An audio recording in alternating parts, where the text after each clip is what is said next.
Those Toronto Maple Leafs right there are the Dallas Cowboys of the NHL. The Dallas Cowboys of Canada. Just failures on an epic level.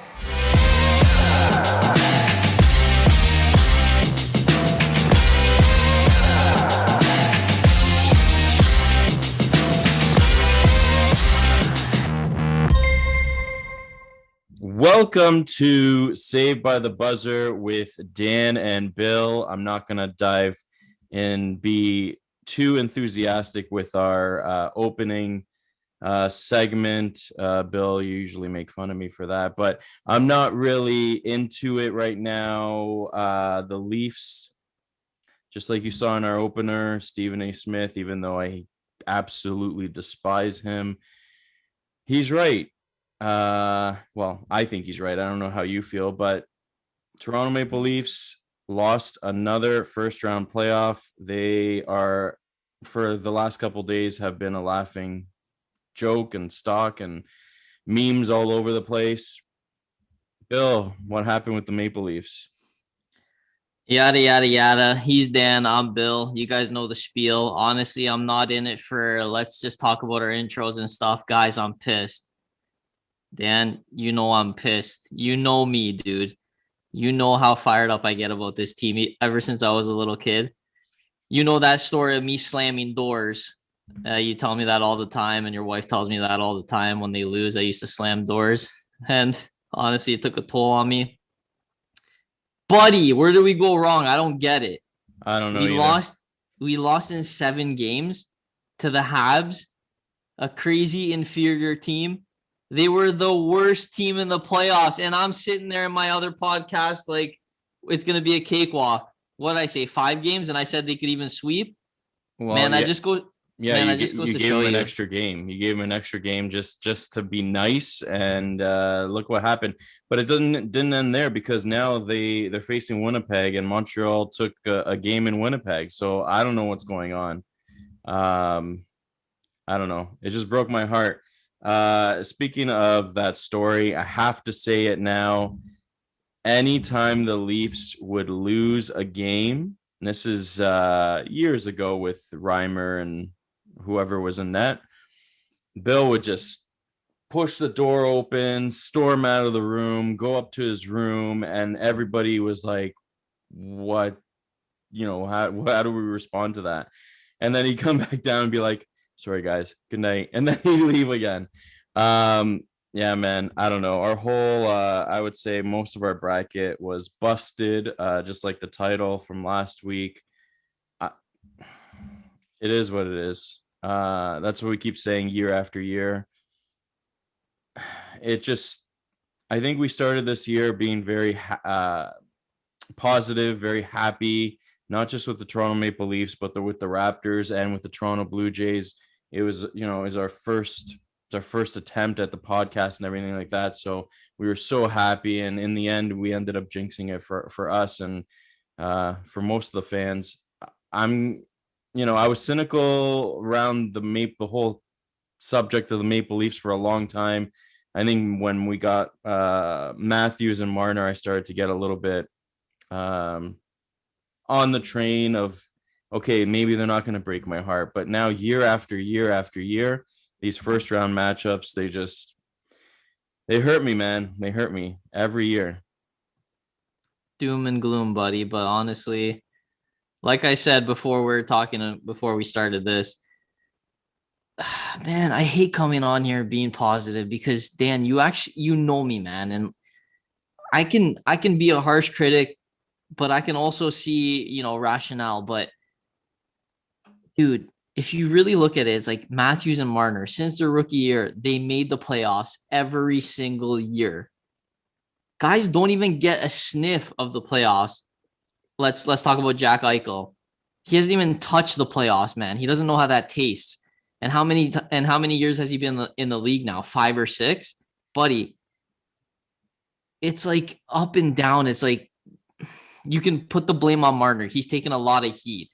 But then again, it's a work in progress, man. These guys are young. Matthews is still 23, Marner's still 24, and Nylander's 25. These guys made the playoffs every single year since Matthews and Marner's full rookie season. Yes, you can, throw shade at Marner and do whatever you have to do. The media's targeting him. Different stories are coming out about him, not wanting to change his position on the power play and whatnot and things like that. I mean, that's such a distraction. You think these professional athletes don't want to win? Like, buddy, when me and you play anything, like even me and, your nephew, my nephew, your son, like, I still want to beat him at anything. I still want to beat him at hoops. I want to, I want to teach him a lesson. I want to be like, I'm the uncle that'll never let you win. I get competitive. These guys are professional athletes, man. They're getting paid to do this. You really think that these guys don't care? You could tell it in their body language, man. Marner, Matthews, it's a brotherhood on the ice. Yeah. You got Simmons on the ice. You got Spets on the ice. You got Thornton on the ice. You think these young players don't want to do their best for these older guys who haven't won a cup? To me, that's just crazy. Honestly, I've heard so many takes about, they don't care. They got their money and whatever. They didn't prove it. They got their money. So the playoffs, they don't get paid. They just want to golf or they just want to leave. Buddy, this is professional sports. This is what they've been trying to do their whole life. They want to win a cup. And if you think otherwise, then honestly, you're out of whack. But yes, they deserve a lot of heat. I mean, they had a great team. One of the best teams that I've ever seen in my life. They didn't have Martin Gerber or J.S. Jaguar on the back end. They had Jack Campbell, who literally broke records. Toronto Maple Leafs are a storied franchise. He broke records this year. 11 straight wins to start a season. Nobody has ever done that. They had the goaltending. They had the camaraderie. They had Bogosian. They had Simmons. They had Foligno, albeit Foligno was injured. They had these guys. They wanted to win. It just didn't happen.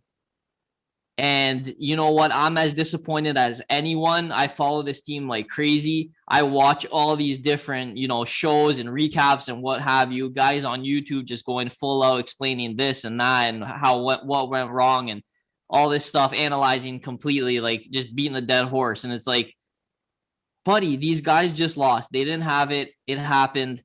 It was a poor performance. Let's see what we could do next year.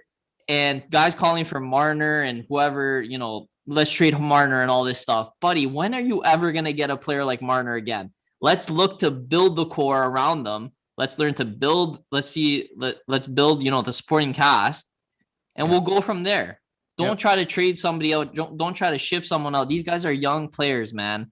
Let's have some more patience. Other guys, like I said, Eichel has not sniffed the playoffs. Let's just give it a little breather. It's very emotional as a fan, as a Leaf fan, and I hope our viewers as fans, you see that and, you take the rationale about it. That's all I can say at this time, buddy. I think, you are right. I mean, obviously they want to win. Obviously everybody's competitive because you wouldn't be playing competitive sports if you weren't competitive. And by the way, my son's 8, so Bill likes to smack him around a little bit on the basketball court, make sure get dunked on.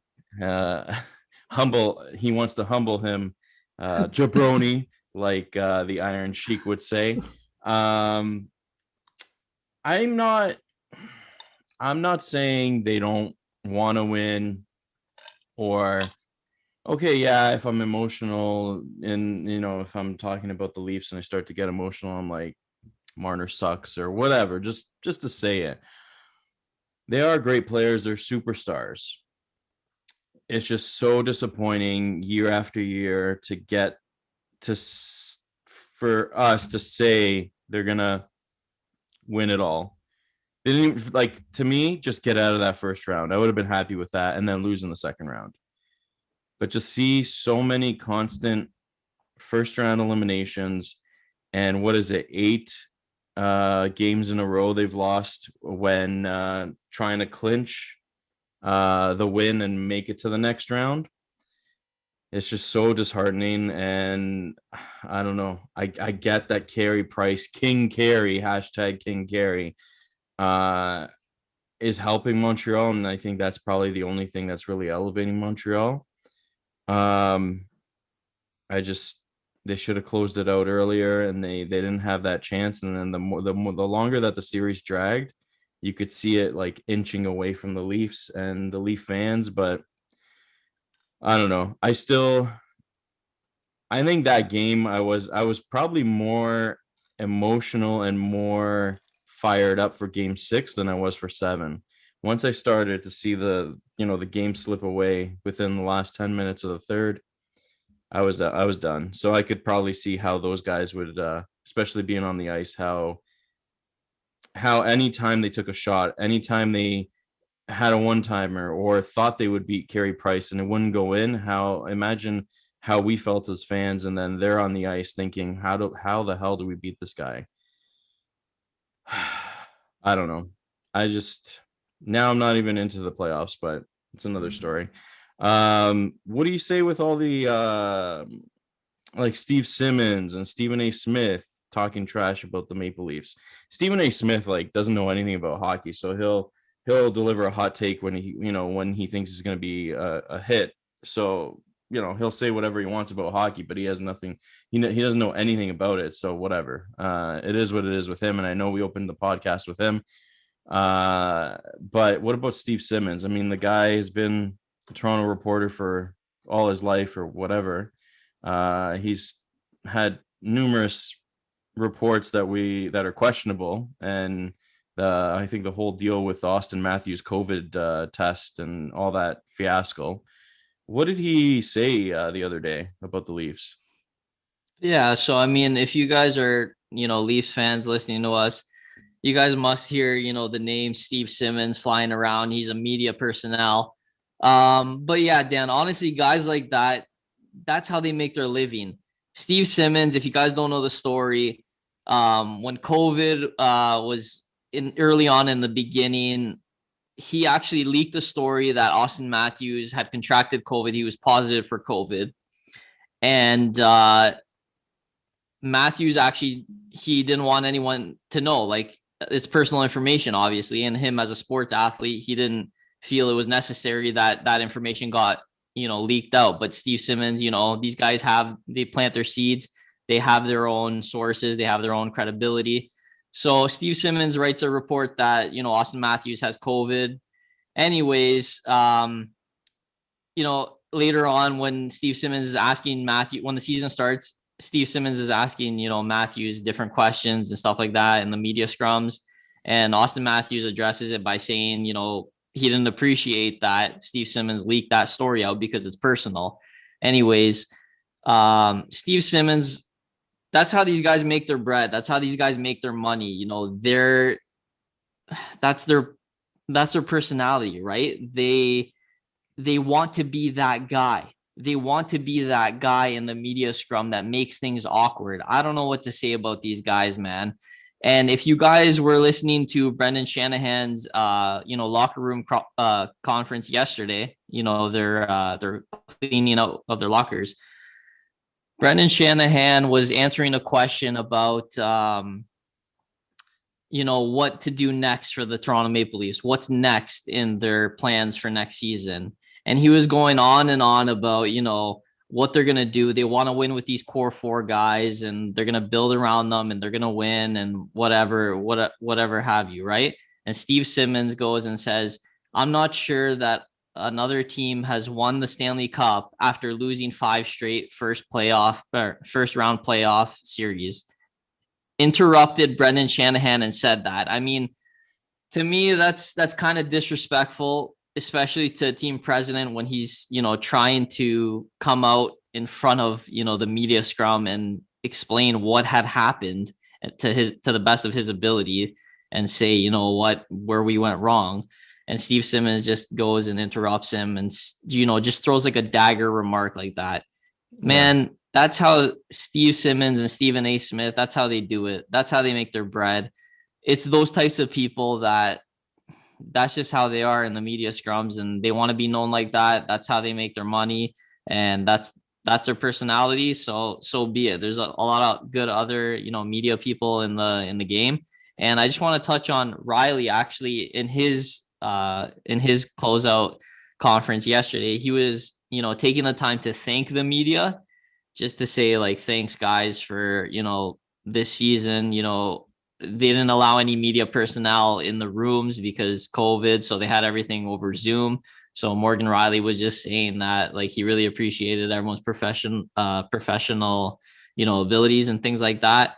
And that's something that you see in a player, you want the media on your side. You don't want that Steve Simmons lurking there trying to ask a question that'll like throw you off your game. So in Riley doing that, I feel like he's trying to get the media on his side so that, they don't really attack him per se. I feel like it's a good thing that Riley did that, because it just goes to show you he's playing the game too, right? He's trying to thank them. The media can be annoying at times, but he's just saying, you know what, thanks guys. And he just wants them on their side. I don't know if you took that same persona from it, but well, I just want to start by saying I'll reiterate that Stephen A. Smith and Steve Simmons are a piece of crap. I don't really listen to Stephen A. Smith often. But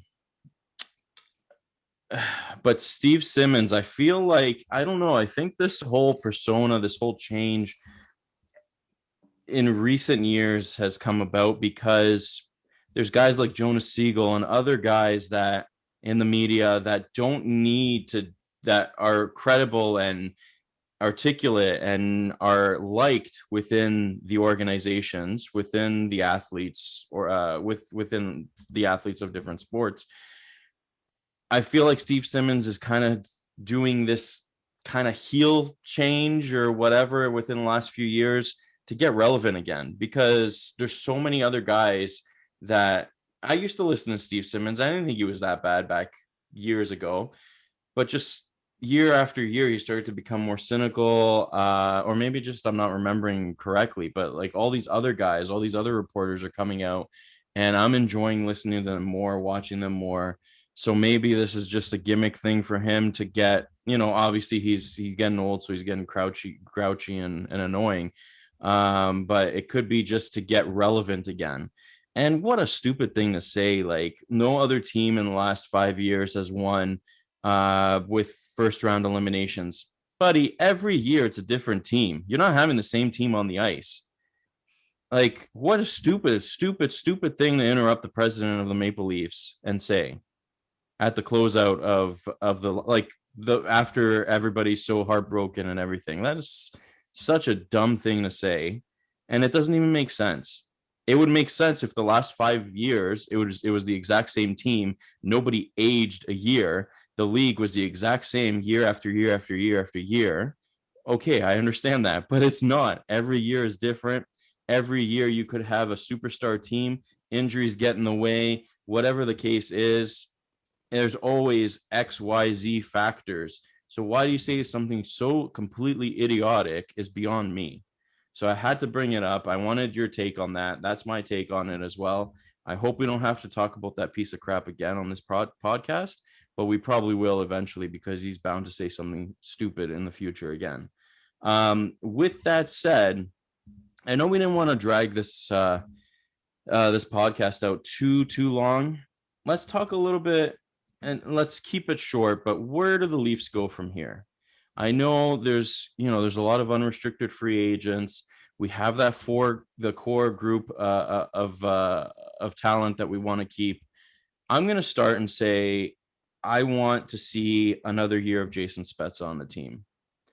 I don't know who else. I would love to see Simmons too, not Steve Simmons, Wayne Simmons. But I'm going for now. I'm not looking at it on paper. I'm not looking at stats. This is just what my heart is saying. I loved how Spezza performed in the playoffs, and you need a veteran like that next year as well. I would say to try to keep him around for another year. I don't know about you, but those are my first. Simmons and Spezza would be my first two that I try to lock up. That's a hard question, man. That's a really hard question, because you saw me that night. You saw me that night, man, that we lost, and I was heartbroken. And this means so much to me, man. Like my wife sits there and she's like, why does this mean so much to you? Like, what does it matter? Like we'll just go about our day. And it's like, yeah, but man, sports, it just does something to me. It's like these guys, man, these guys, I've been following these guys for so long, man. When they win, I win. Yeah. And I feel like you think the same way. So when you're asking me where do we go from here, man? It's like that night I was at a loss for words, but it's been a day or two now and I thought about it and it's like they made me so mad, dude. Like they were bad. Game 6, they were bad. Game 7, they were atrocious. Like I did not expect that game from them. So when you're asking me where do we go from here, man, it's like I'm speechless, but I'm thinking there's a way out, man. When you got these 4 core players, mind you, we haven't even talked about John Tavares. John Tavares was injured, man, in the first 10 minutes. He only had 3 shifts in that first game. I'm not saying we lost because John Tavares was out, and I'm not saying we lost because injuries piled up and Jake Muzzin, had a groin strain or what have you. Every single team deals with their injuries and their depth, how they do. That's just how it is. But when you look at this team, man, like you got Tavares, Nylander, Matthews, and Marner, it's like, how do you really say that, you know what, let's chalk it up and let's trade Marner for more cap space? I don't think that's the answer, man. I don't think that's the answer. And Nylander has been a whipping boy in the past. He had an amazing playoffs and his contract is looking like a gem. The salary cap is staying stagnant now because of COVID and everything. The NHL is not making as much money. So at the time when Kyle Dubas signed Matthews and Marner and Tavares, he expected, as we all expected, the cap will go up.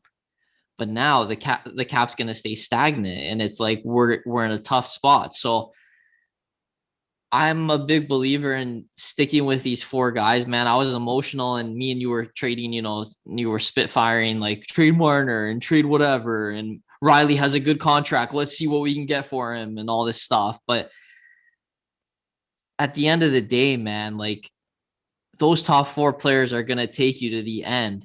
It's the supporting cast that you're going to have to get creative with. I know it's hard to find guys like Simmons and Spezza, that'll be value on a low contract, but that's where they are right now. I don't think trading Marner or trading a big guy like Nylander or what have you is going to get you from, being a better team. I don't think that's possible, man. So I think it's being creative, being flexible. I'm excited to see what's going to happen. By no means am I giving these guys a pass, buddy. Honestly, and I told you, I'm not going to be so invested in the regular season. And I feel like a lot of fans aren't next year. I'll be more interested in seeing them play, Boston or different teams. Yeah. That's the only reason that I kind of will tune in the beginning, because I was tired of seeing the same old teams being recycled. But man, they got Jack Campbell signed for 1 more year. It looks like he's going to be a 1A. He still hasn't proven himself. We're going to see where it goes from there. It looks like Freddie Anderson might be on his way out because he might be too pricey. So you're going to get some cap relief there. And I think they're going to have to get some guys to step in. Maybe from the Marlies, they're going to have to get some cheap guys to step in. Their D is set. You got Hall, Muzzin, Brody, and Riley. So those top 4 are going to be good. They're going to be set. But then again, you got to think about Seattle and their expansion draft, man. There's a lot of things going on. So it's going to be interesting to see who Toronto protects. And I think it's going to be very strategic in who they protect. Because, say they want to get rid of Kerfoot or something, they'll leave him expendable in the draft. And then Seattle could take him, and then Toronto could have more salary cap relief. So I just feel like building that supporting cast, adding more grit like Simmons and Spezza. Well, Spezza's not gritty, but Spezza was a good, points per game performer. Just those guys, man, those character guys, those proven guys who have won the Stanley Cup. I feel like they're going to be looking for different, a different mix. We'll see what'll happen, man. I thought they had a good team this year. It went to poop. So that's where I'm at, buddy. Just like most of us have to go every morning after having some coffee. Some good news. Mikhail Garbowsky's contract is off the books this year. That was another horrible signing. Look, hey, man, Phil Kessel is on for 2 more years. The Leafs have, if you look at just the cap history, I can't remember what the website is, but basically there's so much out there. And you look back at the history of the last 5 years, 6, 7, 8 years of the Leafs, and you're like, holy crap, we had this guy signed for that many years, that guy for that many years. Like, what are we thinking? And in the moment, we're like, those guys are the saviors. They're going to take us to the promised land. I have a strong feeling that our core group will take us far. For whatever reason, this was not the year. Who knows, maybe next year. But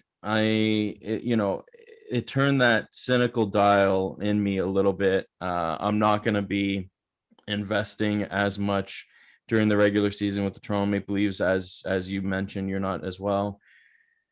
Even after that game, I was like, kind of like, I'm I'm no longer a Leaf fan. I'm a Kraken fan. Release the Kraken, but no, I'm still a Leaf fan. It's just what they need to do next year. Get that energy, that grit, and lay down the hammer. That's right. That's what they need to close out these games. We'll see what happens next year. Like you said, there's going to be a lot of speculation throughout the year. I don't want to drag this on too much longer and make it a doom and gloom episode. It's obviously a bit of an emotional episode, a bit of information, a bit of us being hard on 2 reporters that we absolutely don't like. Did you want to talk about anything else in the NHL, or you got everything you needed off your chest? Man, I could talk about this for hours and I want to, but I feel like our viewers won't want to listen to it. So I'll bring it back. They need to lay down the hammer and close out games, man. We'll see how it goes next year. I didn't open the podcast with our social media, so I gotta promote it a little bit. Check out our podcast. It's all over the place, wherever you get your podcasts: Apple, Stitcher, Spotify, Google Podcast, and so much more. Audio podcast obviously is on YouTube, and you can see I'm starting to decorate my background a little bit. Just keep liking, watching, listening, downloading, streaming. Send us an email at savedbythebuzzer@gmail.com. Our social media pages: Instagram, Facebook, Twitter @bythebuzzerpod.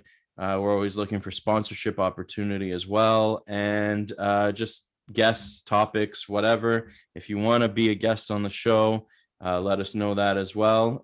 We actually we talked about some guests that we're going to have coming up, some cool openers from guys from all over, not just Canada. We're reaching out to some people in the US, so we're going to have some cool guests and openers for our podcast. And we got to get together for those interviews too, with Hastel Toy, Mitch from Hastel Toy, and Ref Cassidy. And I think we might have a couple cousins that want to join us as well, give us their take on the Maple Leafs. We might have to hold our hand steady on the buzzer because I think they're ready to drop some F-bombs. But, buddy, I don't know. It is what it is. Let's just say next year we're not going to jinx it right away. We're not going to get too excited. I know we always will. We'll probably say that they're going to – next year, let's just say this: they're going to win round 1. You don't want to predict that too early. I think I'm just going to steer clear of predictions and just enjoy it for what it is, and just, take in the entertainment, buddy. My heart can't take all these, predictions, buddy. I'm just going to, if you want to predict it, I'm on board with listening to yours, but I'm just going to be staying low next year, buddy. I'll predict it now. They're going to win their first round matchup. I don't know. I'll just end with this. We started the podcast in February. we said the Jays are going to make the playoffs. That's not happening. What? You think it's happening? Buddy, that is happening. All right. They got a top 5 off. You want to start? They got a top 5 offense. You know, they need some pitching help, but George Springer's coming, and we are hot right now, buddy. We are making that wild card. I heard George Springer was coming the first time around, and what happened? What happened? He went away again, and now he's coming back. Okay, let's table that conversation for another time. The Blue Jays, we don't know if they're making the playoffs or not. I say no. Bill says yes. Originally in February, we said they're making the playoffs. The Raptors making the playoffs and being strong contenders. That did not happen. It was nowhere near what was going to happen. But they made the right move by just laying low and, you know, resting their guys and getting that top 10 draft pick. So that was a good move by them. Well, yeah, because they saw that they were going to make the playoffs, so they shifted, right? So that's the right move. They read the situation, and other organizations don't really do that. So props to them. That's good for them. And then the Leafs, we said many times, even throughout our podcast last week, that they're moving on, so, you know, every round and winning the Stanley Cup. Didn't happen, guys. If you checked out our that little mysterious video with the Fiend coming, we let him in. Basically, it's just a cynical video of us not being Mr. Nice Guys anymore. We're not gonna really think too much with our hearts. I know there will be times where we do, but we gotta be a little bit evil in a sense sometimes too. And I think you'll see a lot more of that in future episodes of the podcast. I think that was some of the comments that we got through email that we're too nice, and you know, how can we be too nice when we're from Toronto and we've been heartbroken so many times in so many years. You'll start to see that come out more and more the more that we do this. So Bill, I don't know, man, I had fun with you today, but not as much fun as other times because the subject was a little bit down in the dumps. I don't know, man. I'm out of ideas. I don't know what else to say. I think I'm good if you are. Yeah, man, I'm just going to be a realist from now on. I don't think I'm going to be dealing with my heart anymore, buddy. I'm thinking with my brain now. Thinking with my brain. Usually that's it, buddy. That's it. Well, usually the rule in comedy is things happen in threes. So we're going to lay down the hammer one more time. That's what they got to do, guys. He's Bill. I'm Dan. We'll see you guys next time.